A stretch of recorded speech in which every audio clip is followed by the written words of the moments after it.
नमस्कार। एनटीपीसी 2024 में टाइपिंग वाली पोस्ट में जो अंडर ग्रेजुएट दोनों के लिए है, तो हम जानेंगे कि टाइपिंग कैसे करें, टाइपिंग स्पीड कितनी होनी चाहिए, टाइपिंग पे प्रैक्टिस किस सॉफ्टवेयर पे करें, बैक स्पेस यूज होता है या नहीं होता, मॉड क्या होता है और नेट इवेल्युएटेड वैल्यू कैसे निकालते हैं। ये सारे सवालों के जवाब हम बताएंगे। हम जानेंगे टाइपिंग पर एनटीपीसी में कौन सी पोस्ट है। तो ग्रेजुएट लेवल पर जो पोस्ट है वो है सीनियर क्लर्क कम टाइपिस्ट और जूनियर अकाउंट असिस्टेंट कम टाइपिस्ट। अंडर ग्रेजुएट पोस्ट कौन कौन से हैं? अकाउंट क्लर्क कम टाइपिस्ट और जूनियर क्लर्क कम टाइपिस्ट है। देखिए, ग्रेजुएट वाली जो पोस्ट हैं वो लेवल 5 की जॉब है और अंडर ग्रेजुएट की जो पोस्ट हैं वो लेवल 2 की जॉब है। ठीक है, अब हम बात करते हैं कि टाइपिंग किस में करें या कैसे करें। पहली बात, टाइपिंग किस में करें ये आपकी चॉइस है। जब आप एग्ज़ाम देने जाएंगे तो उसमें आपको हिंदी और इंग्लिश दोनों चूज करने का ऑप्शन मिलेगा। जिसमें आप प्रैक्टिस किए हैं, जिसमें आप कंफर्टेबल महसूस करते हैं, आप उसको चूज कीजिएगा। यदि हम बात करें स्पीड इसकी कितनी होनी चाहिए, इंग्लिश में स्पीड जो होता है 30 वर्ड पर मिनट होनी चाहिए, 30 WPM जिसको बोलते हैं, और हिंदी में 25 WPM होनी चाहिए। क्योंकि इसका ड्यूरेशन जो होता है, टाइम जो होता है वो 10 मिनट का होता है। तो मतलब कहने का मतलब क्या है कि हिंदी में कहने का मतलब क्या है, इंग्लिश में आपको 10 मिनट में 300 वर्ड टाइप करने हैं और हिंदी में 250 वर्ड टाइप करने हैं। एक्यूरेसी की तो रेलवे में किसी भी एग्जाम की टाइपिंग में 95% एक्यूरेसी मांगती है और 5% गलती आपको छूट है। 5% गलती छूट का मतलब क्या है, इंग्लिश में 300 वर्ड में 15 वर्ड आप गलत करते हैं तो कोई दिक्कत नहीं है, और हिंदी में 12.5 वर्ड गलती करते हैं तो कोई दिक्कत नहीं है। लेकिन आप समझते क्या है, वर्ड का मतलब क्या आप समझ रहे हैं? देखिए, हमारे पास कीबोर्ड है, इसमें हम बता रहे हैं आपको वर्ड क्या होता है, की स्ट्रोक क्या होता है। यदि आप कीबोर्ड में कोई भी बटन यदि आप प्रेस करते हैं, कोई भी बटन आप प्रेस करते हैं तो उसको एक की स्ट्रोक बोलते हैं, और 5 की स्ट्रोक को मिलाकर एक वर्ड बनता है। और आपको क्या करना है, 30 वर्ड पर मिनट टाइप करना है, मतलब 10 मिनट में 300 वर्ड इन इंग्लिश।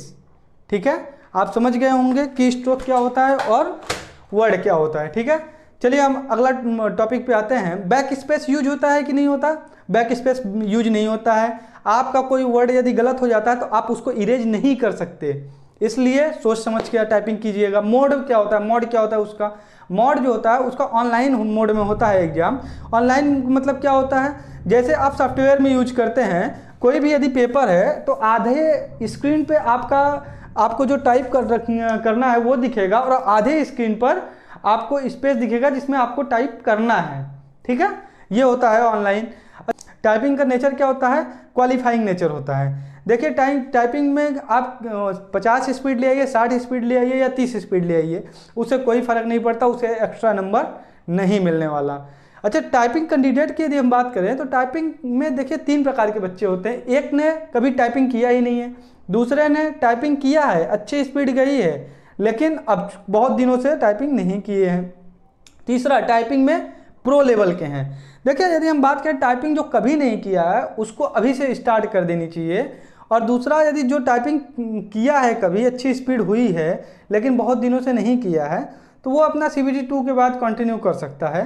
जो टाइपिंग में प्रो है उसका तो कोई बात ही नहीं है। ओके, बात आती है कि प्रैक्टिस किस पे करें, तो हम आपको 3 सॉफ्टवेयर बता रहे हैं जिस पे आप फ्री में आप टेस्ट दे सकते हैं। जैसे पहला है बाबा टाइपिंग, ऊपर दिख रहा होगा। दूसरा है टाइपिंग मास्टर, तीसरा है सोनी। ये तीनों पे आप टाइपिंग दे सकते हैं। और हाँ, बैक स्पेस इनेबल करके दीजिएगा, क्योंकि बैक स्पेस एग्जाम सेंटर में भी अलाउ नहीं है, और अभी से यदि आप प्रैक्टिस करिएगा तो ज़्यादा बेटर रहेगा। अच्छा, कितना प्रैक्टिस में कितना स्कोर आए तो हम अपने आप को सेफ समझे, ये कई लोगों के दिमाग में रहता है। देखिए, यदि आप टेस्ट दे रहे हैं तो आपका इंग्लिश में 35 वर्ड पर मिनट स्पीड आनी चाहिए और हिंदी में 30 वर्ड पर मिनट स्पीड यदि हर टेस्ट में आ रही है, हर एक टेस्ट में, वो भी 10 मिनट का टेस्ट होना चाहिए, तब आप अपने आप को सेफ समझ सकते हैं। ऐसा नहीं है कि आप देखिए भाई 1 मिनट 2 मिनट 3 मिनट 4 मिनट के टेस्ट में आप 50-60 स्पीड ले आ सकते हैं, लेकिन जब 10 मिनट 15 मिनट जितना ड्यूरेशन बढ़ता जाएगा स्पीड ऑटोमेटिक घटता है। ठीक है, तो आप 10 मिनट का टेस्ट दीजिए जिसमें 95% एक्यूरेसी के साथ बैक स्पेस इनेबल करके आप टेस्ट दे सकते हैं। यदि देखिए, बच्चे जब टाइपिंग करने के लिए एग्जाम हॉल में पहुंचते हैं तो उनके साथ प्रॉब्लम क्या होती है। पहला प्रॉब्लम है कीबोर्ड। पहला प्रॉब्लम क्या है, कीबोर्ड प्रॉब्लम होती है। देखिए, कीबोर्ड जैसे कीबोर्ड यदि पुराना है तो वो हार्ड प्रेस होता है, यदि कीबोर्ड नया है तो बहुत इजीली प्रेस हो जाता है। तो जब भी आप टाइपिंग कीजिए तो एक पुराना कीबोर्ड यूज कीजिए और एक एकदम न्यूली कीबोर्ड यूज कीजिए, जिससे आप एग्जाम हॉल में जाएँ तो आपको प्रॉब्लम ना हो। दूसरा प्रॉब्लम क्या है, टेबल कंफर्टेबल। आप एग्जाम हॉल में बैठते हैं तो कभी हाइट पे मिल जाता है ज़्यादा टेबल का, कभी डाउन मिल जाता है, तो अब तो वो चेंज होने वाला नहीं है। तो उसी हिसाब से अपना प्रैक्टिस बनाएं, ठीक है। देखिए, तीसरा प्रॉब्लम यह है कि जब बच्चे टाइपिंग हॉल में पहुंचते हैं, जब उनको 2 मिनट 4 मिनट का समय मिलता है कि आप कीबोर्ड चेक कर लीजिए, तो उस दौरान हाथ पैर कांपना शुरू हो जाता है, घबराहट हो जाती है, और सबको होती है, हमें भी हुई थी, ठीक है। मैंने टाइपिंग दिया हुआ है, हमें भी हुई थी। इससे निकलने का एक तरीका मैं बता रहा हूँ। जब आप टाइपिंग स्टार्ट करें तो पहला 1 मिनट, अप्रॉक्सीमेट 1 मिनट तक आप बहुत आराम से टाइपिंग करें। उसके बाद आप धीरे धीरे स्पीड बढ़ाते जाएं।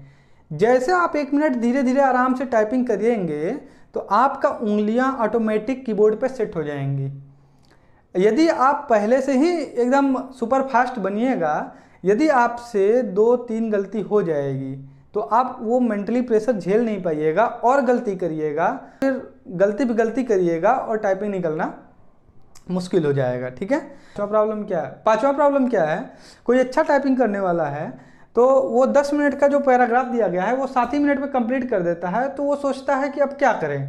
तो आपको बैठना नहीं है, आपको फिर से वही प्रोग्राम आपको बैठना नहीं है, आपको फिर से पैराग्राफ रिपीट कर देना है, ठीक है। ऐसा रेलवे नोटिफिकेशन में बताया गया है। उसके बाद आता है नेट इवैल्यूएटेड स्पीड कैसे निकालें। यदि आपको पता है कि आपने कितना वर्ड टाइप किया है, कितना गलती हुआ है, कितना सही हुआ है, तो आप भी स्पीड निकाल सकते हैं। रेलवे ने फार्मूला दे रखा है, ऊपर लिखा होगा। इसमें फार्मूला में क्या है कि नंबर ऑफ टोटल वर्ड जितना आपने टाइपिंग किया है उसमें से माइनस होगा total number of net error multiply 10 divide by duration, मतलब कितने मिनट का एग्जाम था, मतलब 10 मिनट का, ठीक है। इस फार्मूले से आपका नेट इवैल्यूएटेड स्पीड निकलता है, ठीक है। यह थी जानकारी। लाइक और सब्सक्राइब जरूर कीजिएगा। धन्यवाद।